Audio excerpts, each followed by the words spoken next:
All right, so we'll actually just get started around time. Thank you all so much for hopping on. My name is Matthew Gropolsky. I go by they, he pronouns, and I am the proud president of the Democratic Progressive Caucus of Florida. I've been organizing in Florida state legislative sessions since about 2023, giving lots of testimonies on some really bad bills that we've been, seeing kind of get introduced almost every single year. Lots of bad bills get introduced the year um, that after they are introduced because, they might not pass the first step, but they might come up next session. So just as a reminder, before I start kind of my recap, if there's a particularly bad bill that you see, just know that we need to keep up the pressure all throughout not only this legislative session, but also the years to come to make sure people know that these bills are really, really terrible. So regular legislative session is January 13th through March 13th. So that means that legislative session actually starts tomorrow, which we'll get into in just a few. You'll also notice that our legislative session here in Florida is actually really short. Um, this has been heavily debated amongst lawmakers actually in the past few years specifically, because that really small time frame does not allow a lot of bills to actually become law. And we've seen actually last year, for example, them have to heavily extend session into a so-called special session. Actually, they had two different ones specifically last year, one concerning immigration and one concerning the budget. So that kind of showcases that this time frame is really small. It does kind of seem like the state legislature is kind of moving into maybe looking at making these legislative sessions a little bit longer. There's also a proposed special legislative session in April that we'll get into in just a moment. So I'll just give a quick recap of our state Senate leadership. The Senate president is Ben Albritton. The president pro tempore is Jason Brodeur. Our majority leader is Jim Boyd. And our minority leader is Lori Berman, who is a Democrat. The majority, of course, is a supermajority of Republicans in the state Senate. The state house is also, unfortunately, a Republican supermajority. There is Speaker Daniel Perez, Speaker pro tempore Wyman Duggan, Majority Leader Tyler Sorois, who we'll actually get into just a little bit later because he's got some pretty important bills that he's carrying this session, and also Minority Leader Fentress Driscoll, who is also the Democratic leader in the state house. So, as I mentioned, there is an April special session on redistricting. The governor called this to redraw Florida's congressional maps. His main argument is that he thinks that the census was somehow rigged against Florida and that we actually deserve more congressional seats. However, I will say he wants to redraw the current composition. So that means that we'll technically still retain the same exact congressional seats that we currently do have. But there's definitely probably going to be that Republican advantage that we'll be seeing get drawn in this legislative session. Previously, earlier this year and last year, we actually already saw the state house have various redistricting committee meetings. This first week of session, we do not have one scheduled in the state house. I don't think there is one next week either. So this is something kind of flagged in that redistricting conversation. And lots of those redistricting special committee meetings that we saw in the state house already that have happened were more so kind of planning meetings, it seems. So it was way less, concrete of what our congressional map is going to be. You'll see some proposed maps might pop up on Twitter and social media. These are mostly from members of the public. I would not say that it's a final proposal, to be honest. So do not get too concerned with any maps you see on Twitter. These are just kind of maps that we kind of see mostly from the public, I will say. So once again, Florida legislative session will start on January 13th. Um, the past redistricting committee meetings that you've heard about, or maybe some committee hearings about previous bills that have popped up this legislative session, might make you question what the real importance of this is. They have held various committee meetings, kind of passing bills through their first few hoops for the past few weeks or so. But this is the actual start of session. This is when they can start voting on bills before the state house and state senate floors. The past few weeks have been mostly committee meetings to really engage on specific bills, tweak them, get stakeholder interest, that type of thing, and allow for public comment. So, you might have heard that there were some committee hearings actually today, which is crazy because, again, this is the day before session technically starts. But some bills actually pass through new committees. So that means that they have a extra step into actually getting onto a floor vote, where our state house and state senate can vote to send them to the governor, basically. So there was one bill, SB 208. You can scan that QR code. However, I will say I'll actually not talk too much about this bill. This bill initially was kind of reported as a big issue regarding zoning. The senator sponsor, Senator McLean, who's from Marion County, introduced this bill as a developer that would have increased development in environmentally sensitive areas, kind of scapegoated around our rural boundaries. However, today it actually passed unanimously in the Judiciary Committee because 1,000 Friends of Florida actually introduced an amendment to the bill alongside the sponsor that kind of tweaks some issues. So while this bill isn't perfect still, it's something to kind of definitely keep your eyes on, but it's something a little bit less bad than its prior iteration was.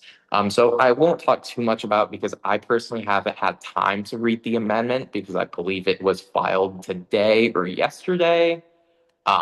So this is something kind of look out for in the future. And also for these links, if you need links, I'll also send them all in a recap email if you don't capture a QR code, for example.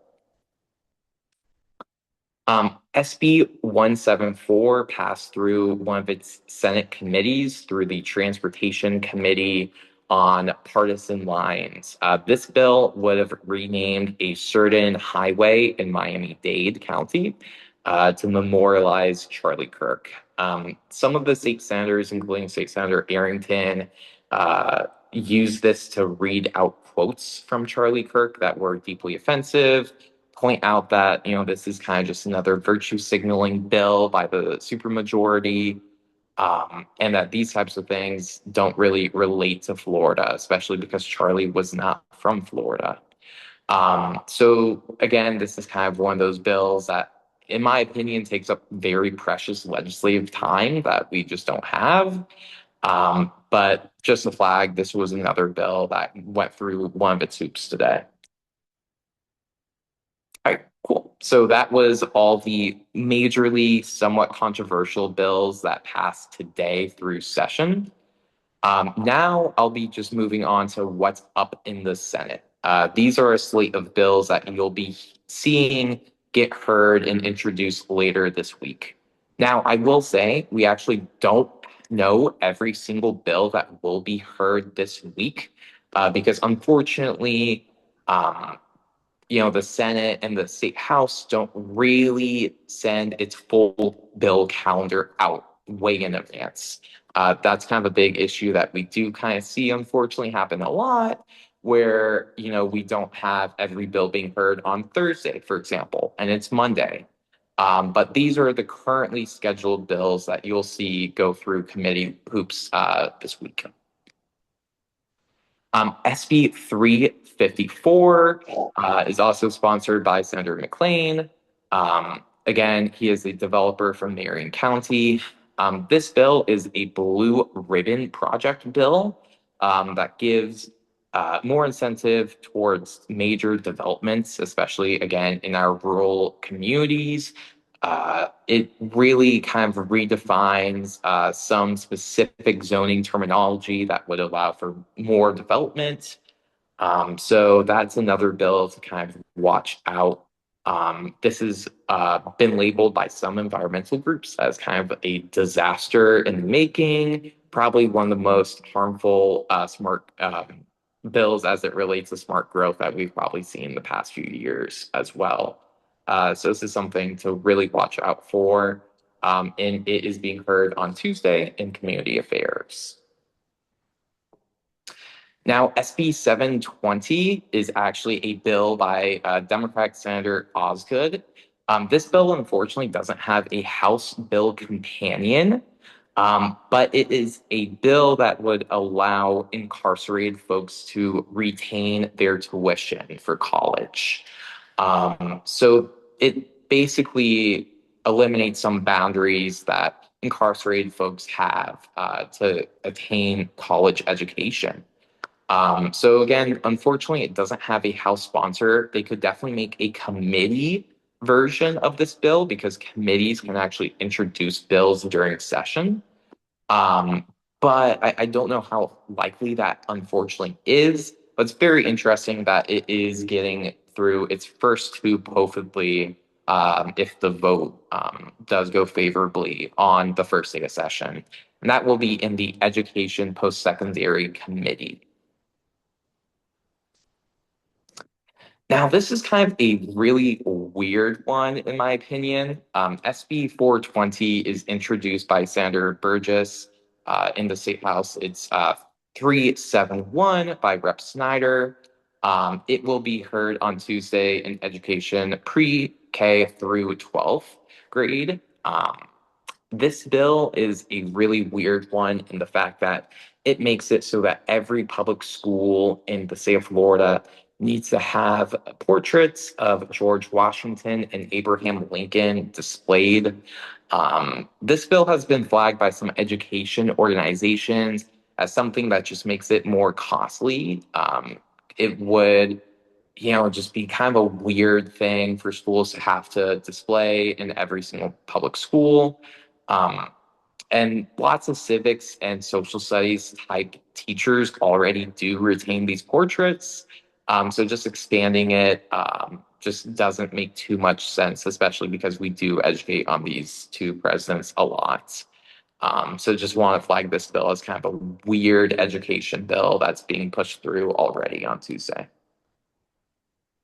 Now, this is actually a really amazing bill that you'll be seeing on Tuesday. This actually impacts our candidates and our campaigns pretty heavily. So definitely listen out for if this bill does pass. SB 414 and HB 361 by Senator Bracy Davis and Rep. Skidmore is getting through its first state Senate committee on Tuesday through ethics and elections. This would allow for campaigns to actually pay for childcare for campaign staff, for candidates, etc. This definitely can help more mothers, especially, run for office. This is a part of a nationwide movement that we've seen with a lot of our campaigns of encouraging mothers to run for office because childcare is more accessible for them. Especially more low income or middle class women, especially. So this is actually an amazing bill. This is a Democratic bill. So super excited to see it go through its first hoops. I personally actually talked to the Senate sponsor, Bracy Davis, about this bill, and she seems very encouraged by all the movement this bill is seeing. So hopefully it passes.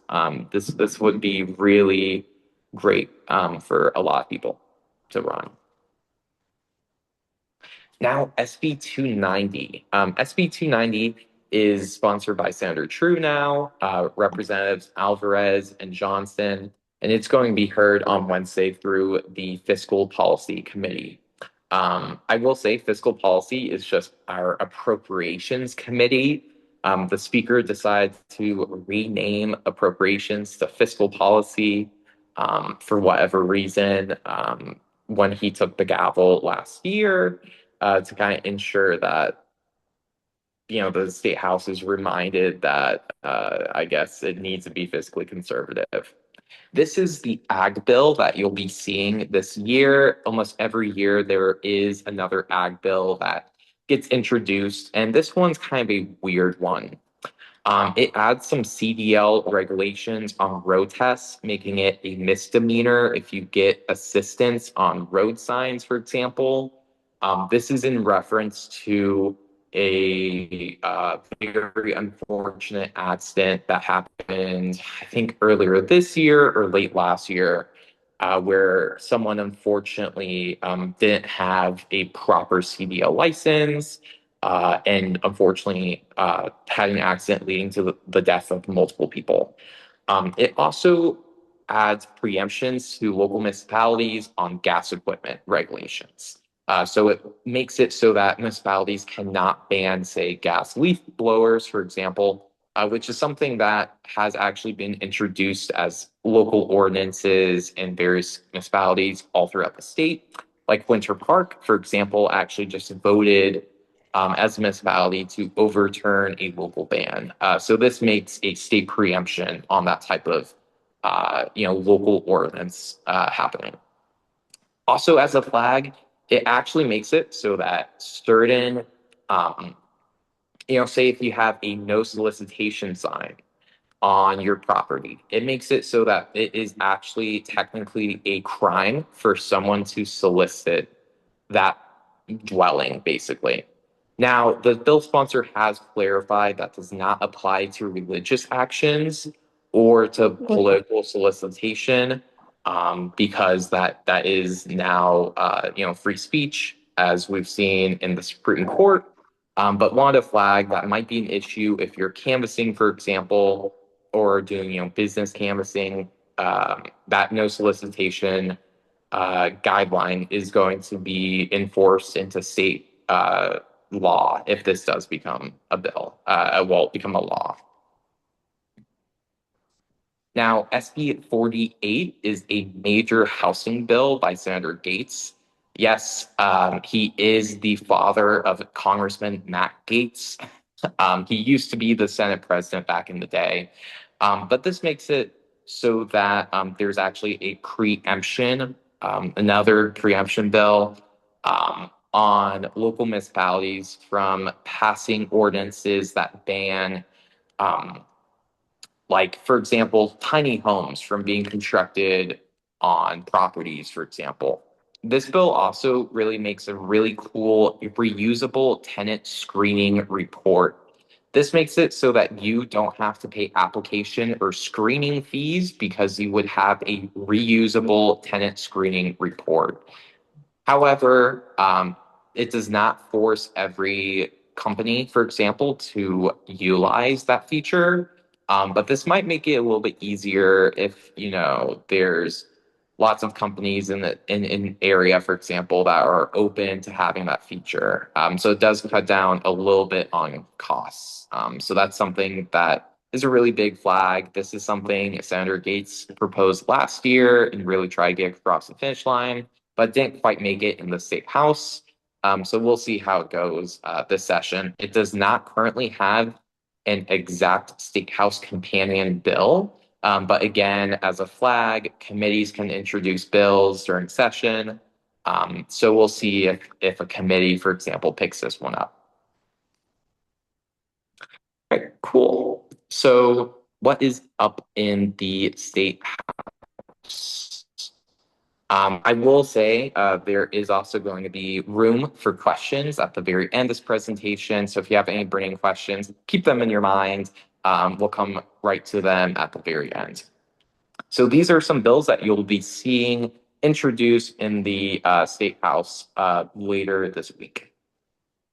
So HB 441 and SB 546 is a conservation bill. This is actually sponsored by a pretty wide and bipartisan coalition, including people that are progressive, like Representative Escamani, Republicans like Rep. Kendall.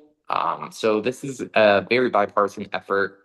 It can kind of be seen as further conservation protection from last year, for example, with our land conservations that DeSantis kind of attacked when it came to making golf courses on natural parks. So this is again one of those environmentally friendly bills that you'll be seeing on Tuesday in natural disasters and resources. And we also, again, have a QR code. If you can't scan it for some reason, I'll again be sending an email out with every link to get tapped in to sending emails to lawmakers. All right. So HB 479 and SB 718. This is a bill by Rep. McGard and Senator McClain. Senator McClain is unfortunately going to pop up quite a bit in these legislative recaps. This is being heard on Tuesday in the Natural Resources and Disasters Committee. This makes it so that water management districts actually have a lot less purpose and function. It also makes it so that local governments do not have the ability. So once again, another preemption bill that would make it so that, again, those local governments have a lot less authority to mandate protections for wetlands and other clean water resources. So lots of environmental groups have kind of spawned a lot of concern. I saw one being quoted that this is the I hate clean water bill for whatever reason. So this is something to flag. I have not seen too much, action so far on this bill.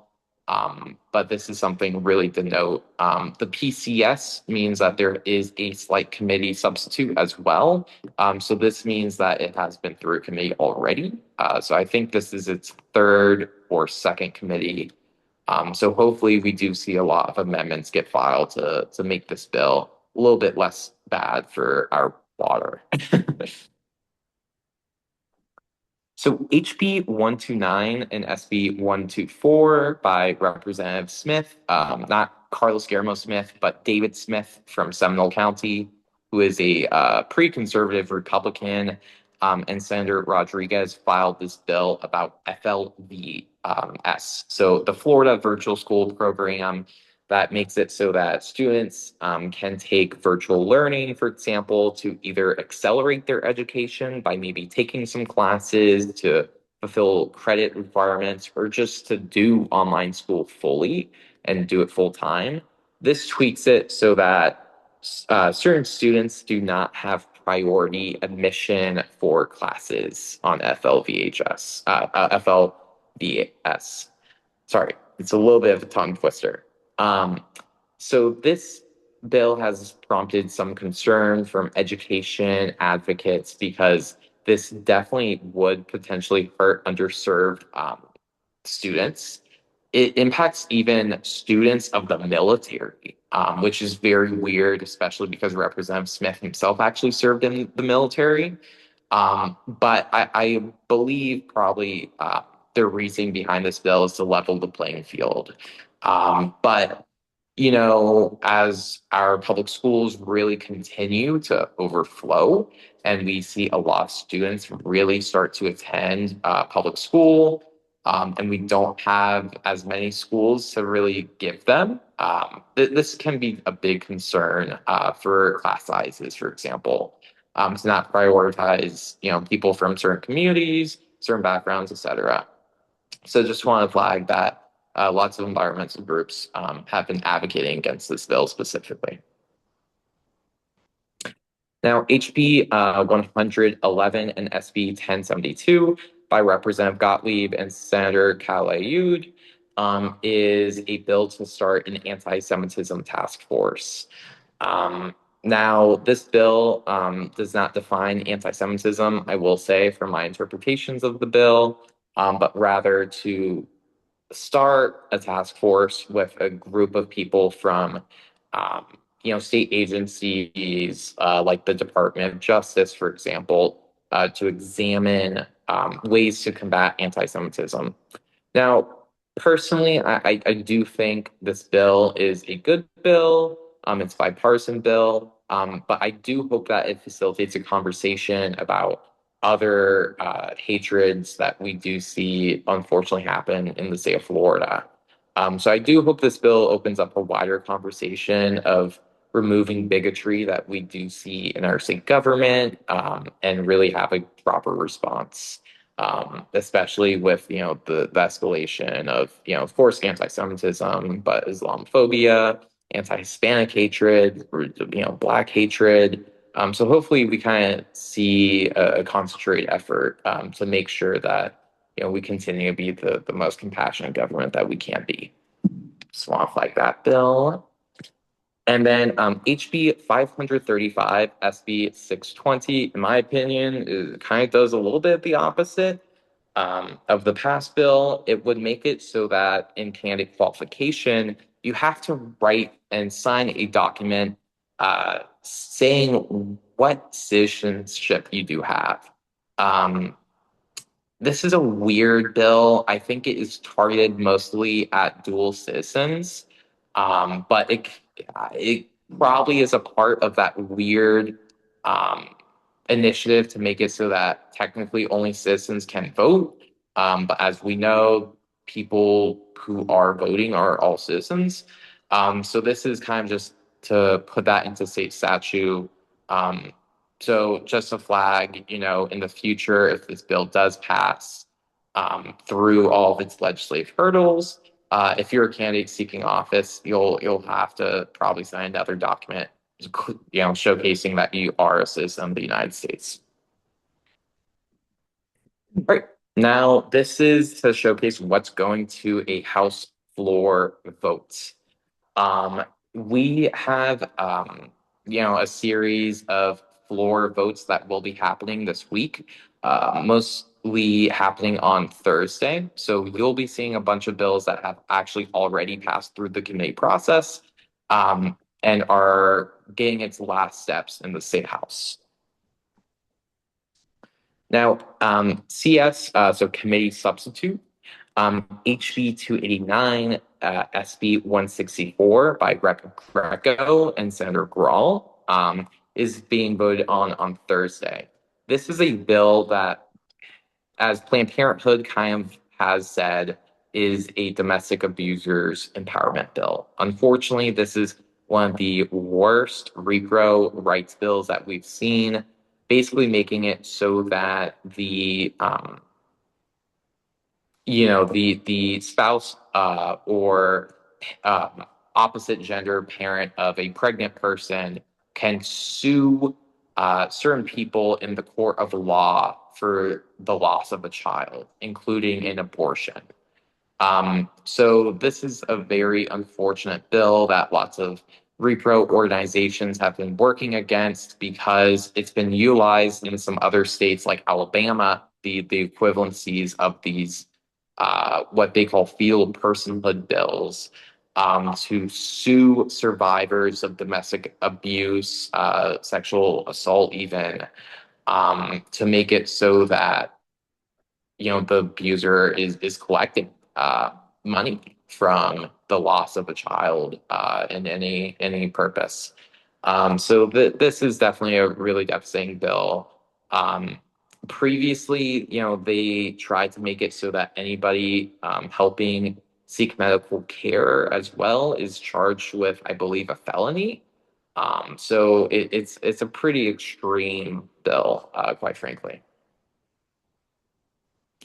Now, HB 603, SB 700 is actually a really amazing bill. This was passed last legislative session, but for some reason, the governor decided to veto this.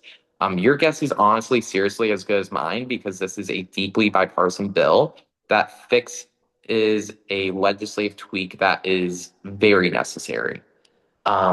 There is a law called the Free Kill Law. unfortunately, it allows there to basically be a lack of suing for non-economic damages of a victim um, in medical negligence. So certain people cannot sue in that type of instance. So people that are 25 years old or older or unmarried without kids under the age of 25 cannot sue, for example, if their mother or father dies due to medical negligence.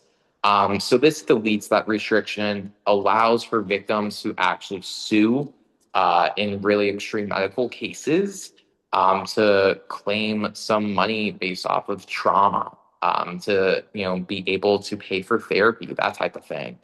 So this is sponsored by Representative Trabulsi, who is a Republican, Representative Joanna Lopez, who is a Democrat, and Senator Grahl. So this is a very bipartisan bill that passed very, very easily last session and is coming back for final passage, hopefully. Now, HB 133 is by Leader Royce. Unfortunately, this bill is a bill that removes certain Parkland restrictions on guns that we saw previously passed. So this makes it so that you don't have to be 21 years old in the state of Florida to purchase a firearm. You can be 18. This bill does not have a Senate companion. In past sessions, the Senate does not seem friendly to this bill, but it has already passed to a House floor vote before session has even started. So public comment on this bill in the state house is not going to happen anymore because it is going to a floor vote. But again, it does not have a Senate companion. It could maybe get one through a committee, but hopefully not. But want to flag this bill that is really bad for basic gun control is getting onto the state house floor very soon. And now I think this is the last bill I'll be going over. HB 197 and SB 1278 is sponsored by Republican Reps Jocks, Michael, and Senator Martin. This makes it so that employers have to use E-Verify. E-Verify is a way to ensure that your employees are all U.S. citizens. So this is another bill to curb undocumented people from being in the workplace.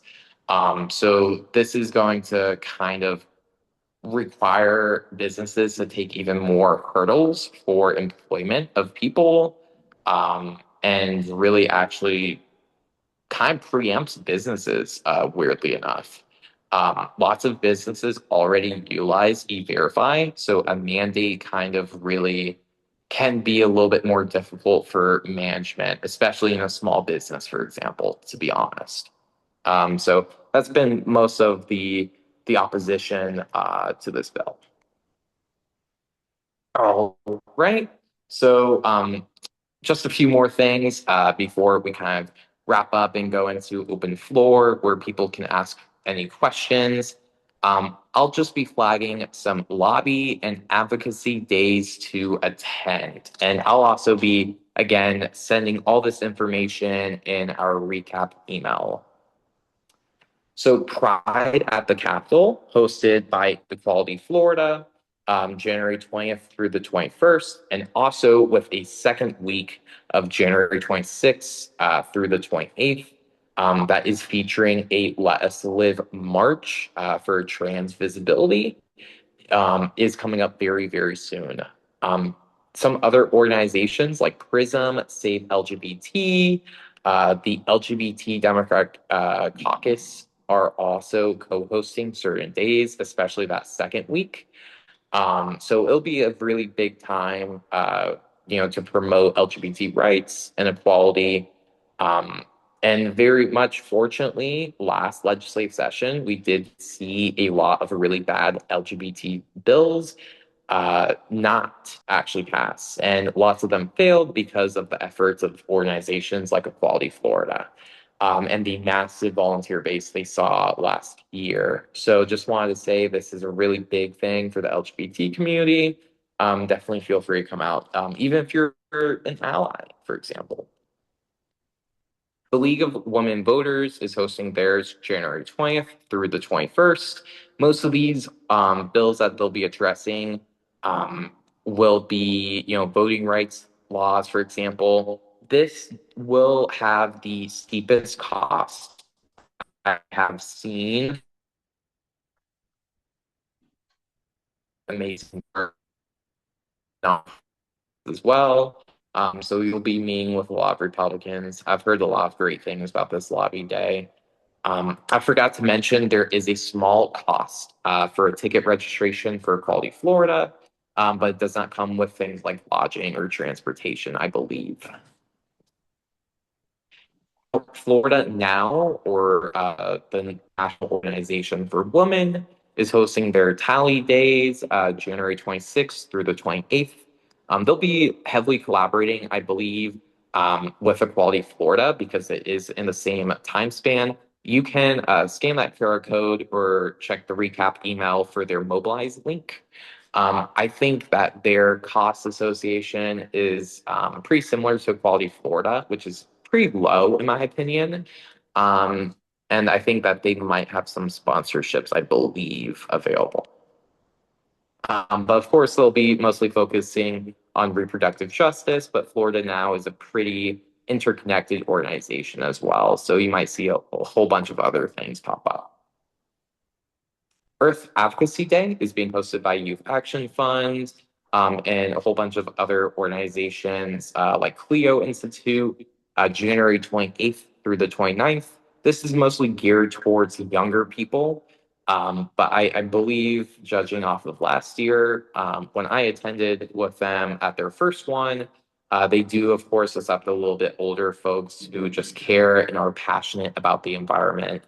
I don't believe there is a cost associated with this one. And they do definitely give a lot of financial assistance, especially for younger people or low income folks, to do climate based advocacy at the Capitol, which is really cool. They were able to really get a lot of really good conservation bills through the line last year. So, and they had so many people for their first one. It was actually really incredible to see. Now, Muslim Day at the Capitol is February 2nd, with Care Florida. We'll be heavily promoting this one because a lot of our DPCF board is attending and supporting because Muslim civil rights are kind of definitely under attack here in the state of Florida. Um, and we need to, showcase, strength and compassion to all of our communities at this time. Where there's such widespread hatred. So February 2nd, there is a free bus, I believe, from Orlando, Tampa, Jacksonville, and if there's enough signups, I believe that they are fairly open, I believe, um, for additional transportation across the state. And I think when I finish the presentation, I think Terry could probably fill in if I'm missing anything. Now, Equal Ground Day is February 3rd through the 4th. This, I believe, is mostly going to be geared towards voting access, including, opposition to the redistricting efforts that we are seeing underway in Tallahassee. Equal Ground is a voting rights organization, especially as it relates to the Black community and various other underserved communities in the state of Florida. And I did attend last year's, press conferences and stuff, and it was truly incredible and really beautiful to see. The fight for voting rights is something that is always important, especially right now, to be honest, in the state of Florida. All right, and Planned Parenthood. I think this is the last one. February 10th through the 12th. I attended this one last year. You'll see me in the picture with Senator Carlos Guillermo Smith. But of course, Planned Parenthood is mostly focused on reproductive health care. So they'll be challenging a slate of bad bills, but also promoting some really good ones, such as bills to remove the abortion ban here in the state of Florida, like 57% of Floridians voted for. They will have bus transportation. There is a very limited cost associated with this one, but they are not offering hotels. And that type of lodging unless you are a Planned Parenthood Gen Action student. So you'll have to unfortunately front that cost. But they will be providing transportation, a t-shirt, tons of trainings, that type of thing. So definitely feel free to sign up for that. I lied. This is the last one, I think. So Youth Power Days at the Capitol is February 16th through the 18th. The 18th is actually my birthday, so I will not be attending. But this is hosted by Florida's Student Power Network and some other adjacent organizations to talk about, voting engagement, youth empowerment, that type of thing. Now, if you want more info, I will be hosting these legislative session weekly recaps every Monday at 6 p.m. Next week, for example, we'll be having a guest speaker. I believe it will probably be Florida State Representative Dottie Joseph, who will be presenting on her bills, things that she is seeing as a lawmaker that might be passing through. But I really wanted to speak to some, progressive priorities and some bills that we'll be seeing, unfortunately, go through this session. So definitely sign up for them. There is going to be a guest speaker every single week. That's why they're set until 7:30, because we'll be having a more robust discussion as legislative session moves on, from various organizations that have been doing frontline work on a slate of issues. Our own state representatives, our own state senators that are fighting for us every single day in Tallahassee as well. Now, feel free to contact me if you have any questions as well, at president at progressivefl.org. And I'll be dropping that in the chat as well. And lastly, thank you. Thank you for being here. Thank you for listening. And I'll just open the floor for any questions.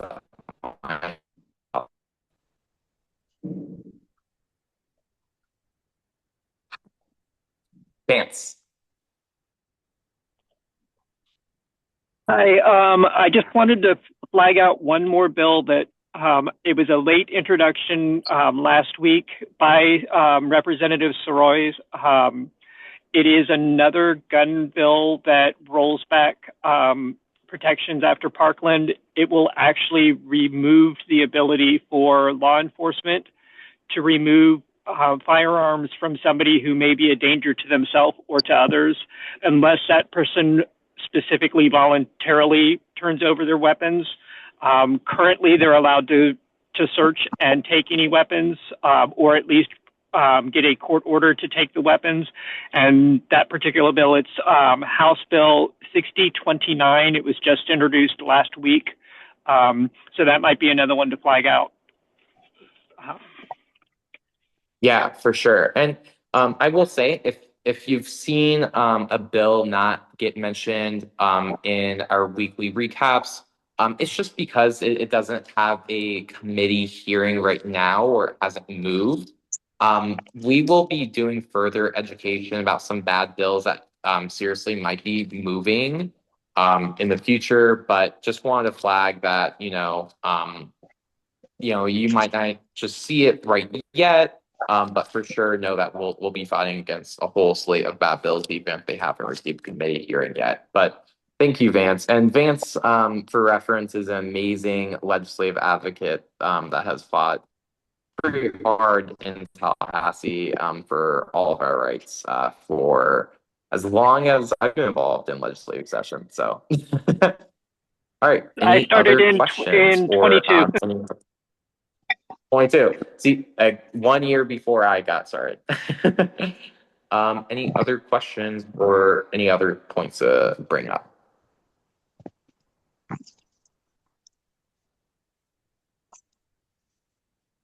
Cool, cool, cool. Now I do see some things um, put in the chat. There is going to be a recording, so we'll be sending that one out. I see a question from Joey. Is there a survey I can take to make the party better? I wish there was one, but we do have a survey that gets sent out on our weekly newsletter. I'll make sure that you're subscribed if you're okay. Um, where we do send out a survey of caucus feedback. So any feedback that you may have for the Democratic Progressive Caucus, specifically, we have, that survey coming out for our members. Let me read some more. We have a sample. Awesome, awesome. Cool, cool, cool. Oh, I do see one. The QR code isn't working for me. Do you have the link for Earth Day? I can try to grab it, but we'll also be sending a recap email with all the links and stuff to QR codes as well. So let me try to find it in the meantime. Hillary? Hi, this is, I've got a couple of folks who are not able to do Zoom. Mhm. But what I was wondering is if the meeting ID number will be the same for future meetings so that they can access by phone. Yeah, 100%. And we will also be sending these on our YouTube page as well if folks can't make it to a certain one. But if they want to, be engaged, for example, and ask some questions that are popping up in their minds, meeting ID and all that info will be the same. Great, thank you. This was excellent, by the way. Thank you. Awesome. Thank you. And let me pull up that Earth Advocacy Day link. I have it right now. It's just going to take a second. Gertie. Hi. This was great, by the way. Hello, everyone. I had an idea with that bill about the naming of the presidential people, and then was it like a plaque or statue to be erected? I Yes. feel like that's like one of those precedence bills, as far as like that would be the beginning, and amendments can be added later on. So like next time it could be like generals or admirals or colonels, and it could probably be like the ones from back in the day, in the civil rights kind of civil war kind of thing. So I think that bill will be a bill that they can later on add even Charlie Kirk, like whatever other what they would view as leaders and things like that. So that's what makes it so dangerous because it's like, why is there only two? Because it's one of those bills that they're going to keep adding on to, probably. Yeah. Yeah, it's definitely a slippery slope bill. I mean, we've seen bills get introduced even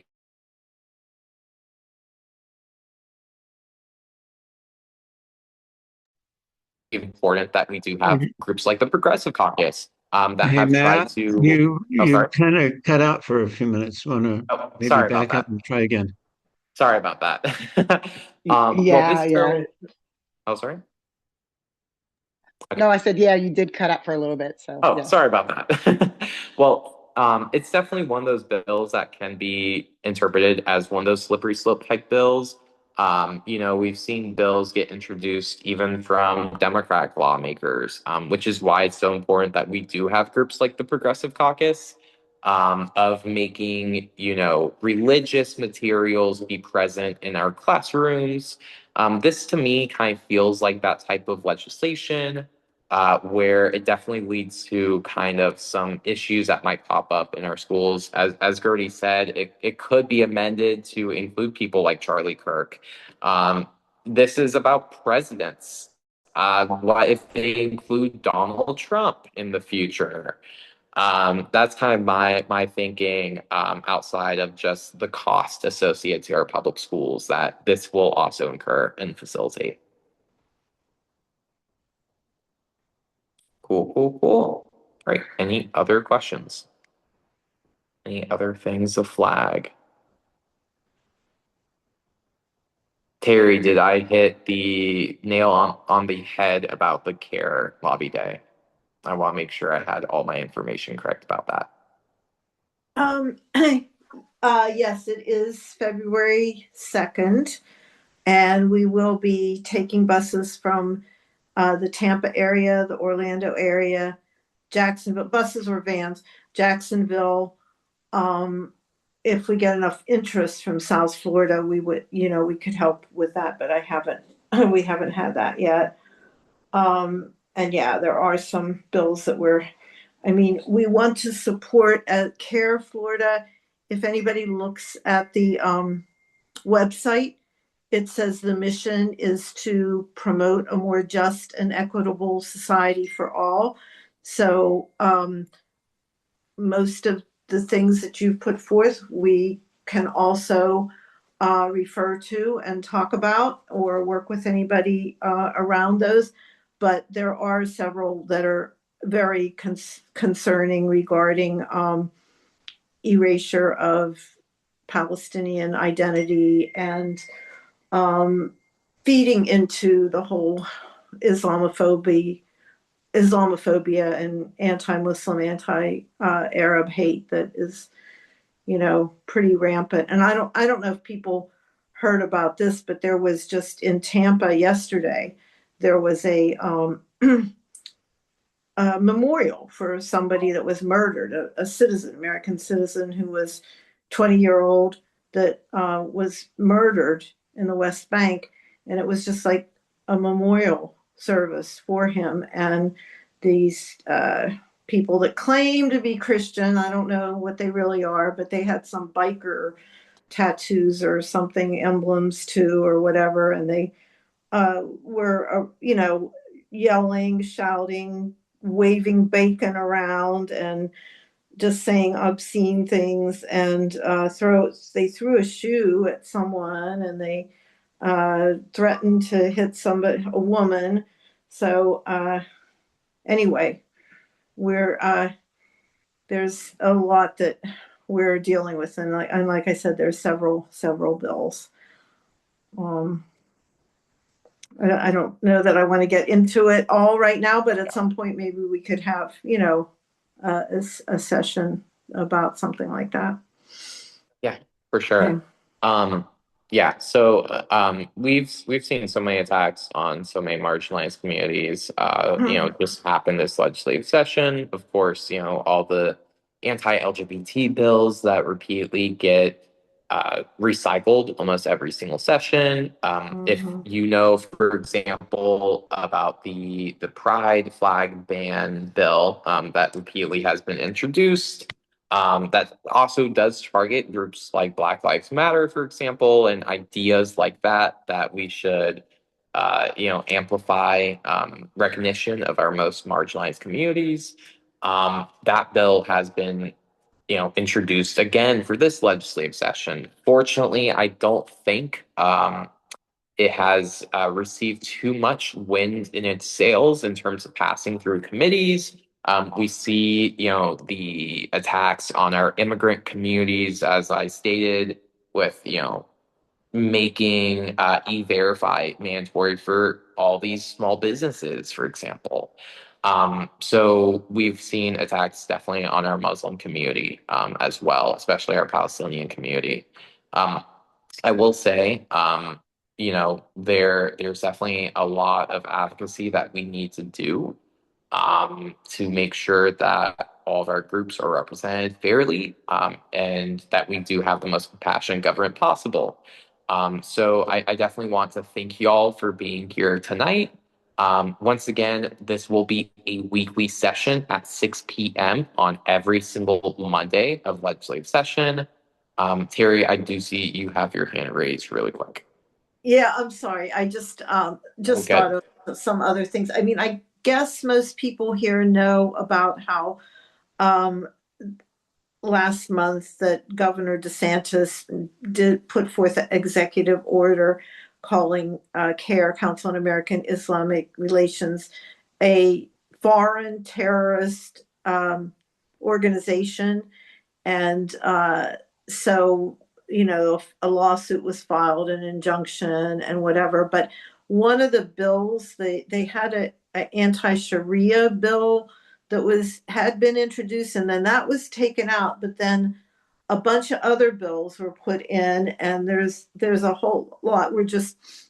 It just happened today, so we're just looking over it and whatever. But it like gives the head of FDLE the right to, along with the cabinet, which is basically DeSantis and his cronies, the right to just say that an organization is a terrorist organization, domestic or foreign. And, I mean, it does have like a right to appeal it to the Second Judicial Circuit, but like how long does that take? I don't know. So anyway, it's something that we all need to be aware of. And luckily, I mean, we have gotten a lot of support. I mean, we've had many dozens of organizations that have written statements, and elected officials and everything like that. But another issue that we're running into now is that we applied to reserve a room on December 3rd at the Capitol, and it still has not been approved by Capitol Police. And Anna Escalani was our sponsor, and she said she doesn't know of it ever taking this long before, and she's trying to get to the bottom of it. But it could be because that's what they're saying, and we're preparing for the worst. Like, we don't know if we might go there and they might not let us come in the building. They might arrest us. I mean, we really don't know what to expect, but so we're just going to try to prepare for anything. Yeah, 100%. Well, thank you again, Terry. I will just be wrapping up very shortly, but once again, be on the lookout for an email. Once again, next week it is looking like we'll be having a guest speaker. I believe it is going to be Representative Joseph, hopefully. Depending on her schedule, of course. As we know, legislative session changes almost every single week on a week-to-week basis. So somebody could be available, somebody couldn't randomly. You never know. So we'll be back to it at 6 p.m. tomorrow, not tomorrow, next Monday. And this will also be sent to YouTube as well as our future legislative recaps. So if you miss one, for example, and you still need to know what is going on, feel free to refer to our YouTube channel, which will also be set out later. Thank you all so much for hopping on.